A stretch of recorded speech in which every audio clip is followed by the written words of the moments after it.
Hello and welcome back to the top of my bed, where I have a kind of a higher angle today because I thought it would look better.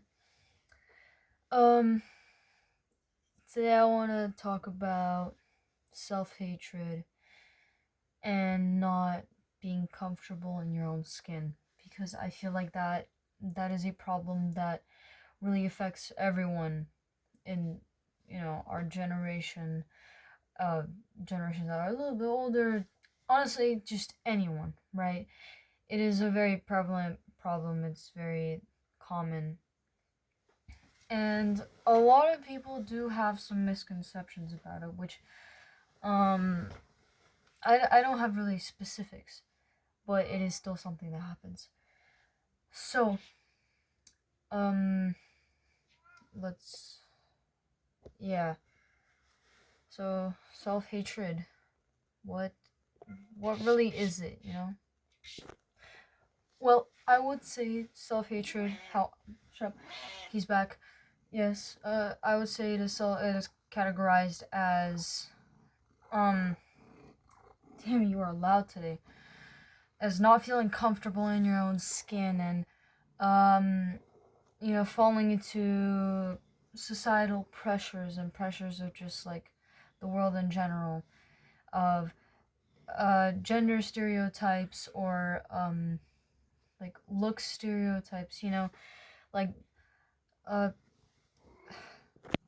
because as you know, there is a lot of uh stereotypically attractive people, or how'd you call it? Just like, you know, and it's those people, obviously they aren't really at fault. It's more so the people that encourage them to hate on others and make them feel less worth than themselves because they aren't, stereotypically attractive like they are, or socially attractive, because what society deems as being pretty or beautiful or handsome may be different to what you perceive as those ideas. Now, hating yourself can also really be on internalized misogyny, internalized homophobia, internalized transphobia. It can be almost anything. Now, I have dealt and still am dealing with a lot of self-hate in my life. Right? I don't really feel comfortable in my own skin. I don't really know if I like my body that much. I don't know if I feel comfortable with uh showing skin. I don't know if I really enjoy uh just mostly anything about me. My biggest insecurities would be my hands. I don't really know why, but they are. My lower body, I it just really, it feels very uncomfortable in that region for me. I don't really like my lower body, you know. Um and I guess also kind of like my eyes. Um which is why I kind of hide them. As you can see, I don't really like them because I feel like they have a weird standing out, you know? But sorry, that's enough about me. Um as I was saying, yeah, self-hatred is very much a common problem. Now, a lot of people have misconceptions about self-hatred, how like a lot of people think that a lot of people will talk about themselves negatively as a way to score a- attention from others and fishing compliments. Now, I would say the reason that they think like that is because they have been exposed to people that do such things. Like they will only think about themselves negatively. They won't think like that really. They will just pretend to and talk like that to others so that they can gain compliments and boost their ego in a way. And it's those kinds of people that really tarnish the reality of how far self-hatred goes, because it can go a really long way. It can even go to self-harming, right?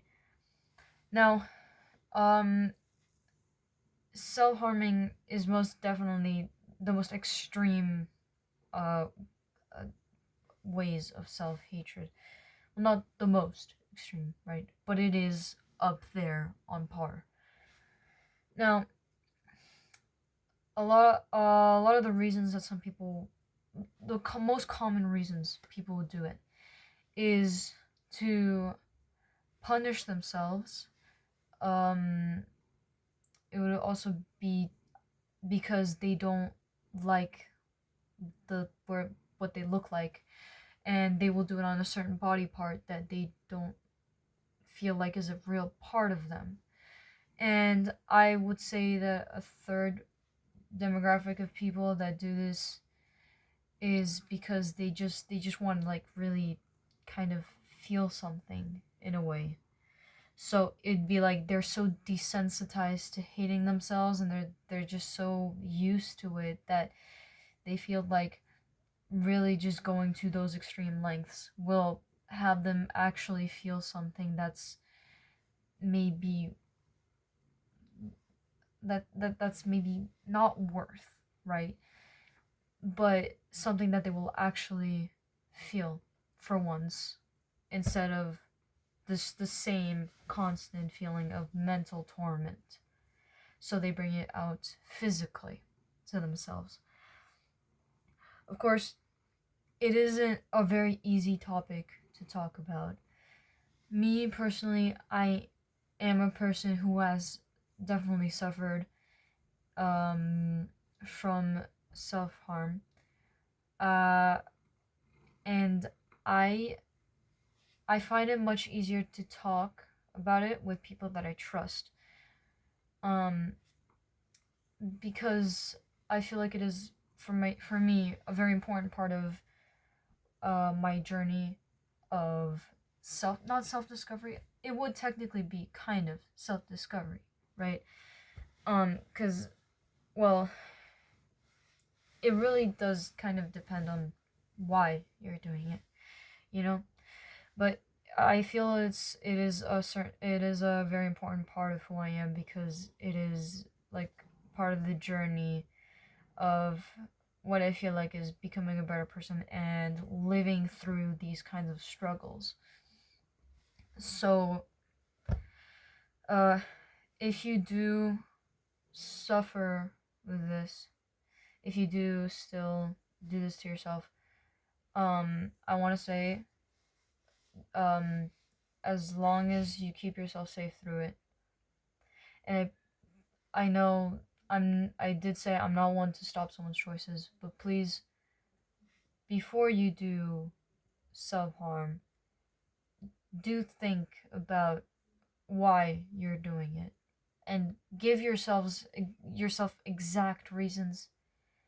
Don't I don't mean like find a reason why to do it. I mean like think about it thoroughly and think, why am I gonna or am doing this? Why did I do this? You know, cuz I don't want you guys to actually hurt yourself. I I feel like it's not something that's really necessary, because unfortunately it is a very very common thing to do. And I'm like, it's very happy to know that there are some people that have never had to go through this, and I'm so glad for them, because they don't have to experience these kinds of struggles, and that is truly from the bottom of my heart the best thing that anybody could ever have. Not ever, but it is one of the best things, especially as someone who has suffered from this and still kind of is. Now, uh, what was I saying? Yeah, so if you are going through this, I just want to say, if there is, if there is someone that's really deeply close to you, talk to them, maybe if you are comfortable, of course. You don't have to, but it is a step forward to getting better in a way, right? I don't mean that you'll get fully cured, but it is a way to really get better with this problem, right? Because if you have someone that you trust, someone that you can like tell these things, then you can have the support you need when you are at your lowest times.